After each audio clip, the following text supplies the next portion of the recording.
and get on the ladder, as many people's relations or mums and dads or whatever in this room or even themselves got into. Now what I'm saying is what I said in 2004, 2005, is it's a scam. And NAMA is a scam. And these are all things that simply enrich the very, very top of society. Is NAMA, is it really the back door out for these guys at the top? Is it the escape hatch they've been looking for? Yeah, well, it's the exit strategy. Because it's being painted as the back door out for all of us, that this is going to save us. But it's not all of us. You see, like, this is more nonsense. You know, what I find very interesting at the moment is if you listen to the radio, all these so-called commentators say, oh, well, we all lost the run of ourselves. Well, that's not true. That's not true. The majority of Irish people did not buy second houses, did not buy Porsches and what have you, right? A lot of people did, but the majority of people lived more or less the same way as we've lived all the time, with slightly more money. But once you say that we all lost the run of ourselves, you end up in a situation where everybody is complicit, and therefore nobody's responsible. And when nobody's responsible, well, then you can't blame anyone. And then we move on. And that's an Irish way of doing things, you know, which is not alien to me. It's this country I've brought up in. But I don't think it's giving these students a fair chance because, you know, like you and I are alphas. We're over the hill. But we've got to create a society for these guys, a society where they can work and then they can live their lives. And what we're doing is we're trying to save the alphas by screwing the young people. With the economy going the way that it's been going, one of the things that has been highlighted considerably is the differences between the public sector and the private sector. Yes, you're all evil. Many of our friends vicious. sitting up at the balcony up there are teachers, myself included. Hello, folks. And thank you for that heads up there before I said to the teacher. Just warning you in advance. As the son of a teacher, I feel bonded to you all. And colleges, schools, you know, all of those services that we need to fight have been hit. Is that the way to go? Was that necessary? No, but this is back to a smokescreen. If you decide, I mean, what I'm always intrigued about in Ireland is this public-private thing, because it's as if there's a distinct private sector and a distinct public sector, and the two aren't mutual at all. If you go into most kitchens in Ireland tonight, and you look at families and extended families, what you will find is half of them work in the public sector and half of them work in the private sector. You've got guards and teachers and all sorts on one side. You've got small business people. You've got people like me who scribble and for a living, do TV for a living, in families. So what the government is trying to do is gear us up for a scrap with ourselves, which is a very clever, very cynical policy. Divide and conquer. Precisely. When the real issue is who caused this disaster and why are they still here? That's the issue. But by pitting the public sector against the private sector, and again the media are very complicit in this, you listen to the chat shows, you watch the front line, all these things, it regularly has people pitted against each other, stirring up an argument that doesn't need to happen and misses the big point. The big point is, who got us into this mess? Why are they still here? And how do we get out? But divide and conquer is a very old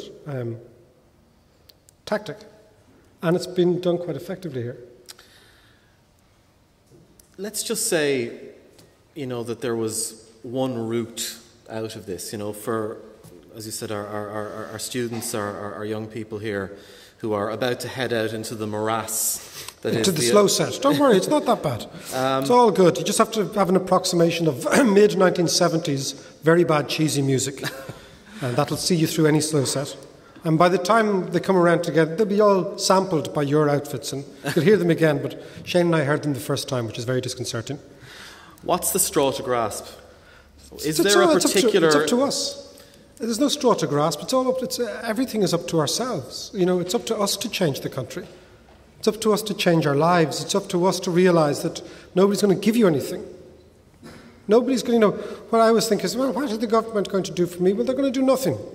And once you understand that nobody is going to bed thinking of Shane Dunphy, by your missus, hopefully, right? Hopefully. Okay. But you know what I mean? Nobody's going to bed thinking of David McWilliams and thinking, oh, I wonder what I'll do for David McWilliams tomorrow morning. Oh, God, I'll give him a job. Wouldn't that be lovely? It doesn't work like that. So I think that we've got to realise we've got to do it for ourselves. Maybe we've become a little bit too dependent on others. And once you realise that it's down to you, do what you love, find what you love, and do it. And once you do that, you're going to be the best at it, and you'll be able to sell it anywhere for top dollar, for a good price. This is what I always believe. Now we've got to be totally self-reliant. On the policy side, you know, clearly we shouldn't be bailing out the banks. We could give them away for free, which I think we should do. Just give them away. Give them to somebody who's prepared to buy them for nothing, and in return, they can deal with the creditors who lent us money. So that's what most people would do if they owned a sweet shop. But somehow this government doesn't seem to understand that. Are there industries that have been recession-proof, though? I mean, for example, at the moment, we've got some childcare students here. I mean, the government is dangling free child places, which theoretically should cause the creche industry to float. Yeah. We have some beauty therapy students. I mean, some of the people who are running salons are saying that people are still coming to get, you know, various different treatments done because, you know, so I go to get treatments done. I've decided I'm not that age. Have you noticed I've been at dinner parties recently around the Dalkey area, which maybe is a small sample, and lots of my friends are looking very surprised. Lots of girls looking like this. Hello, David, how are you? I said, I'm fine. Can you not smile? No, but I only look about 21. I said, you're 45, darling, you know. But so they'll grow. You know, what grows is, like demographics, you know, people still have babies. This is one thing also about economics I always find, is that life goes on, even countries that make a mess of things.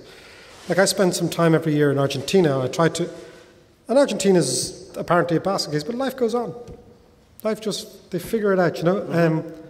Yes, clearly creches are an area where there will be huge growth, but there might be half as much growth as you think next time out, because one of the reasons that, and I know this because my children were in creche, is the growth in creches was 2-income families. Very much at the top of the boom, everybody working, full employment, nobody taking time off to look after the kids.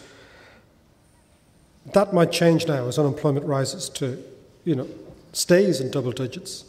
Maybe a lot of women who were going out to work will not, a lot of mums, a lot of dads will, but I mean, it still is something that, despite columns in the Irish Times, the overwhelming amount of work done in the house is done by women, rather than by the one or two blokes who write about it.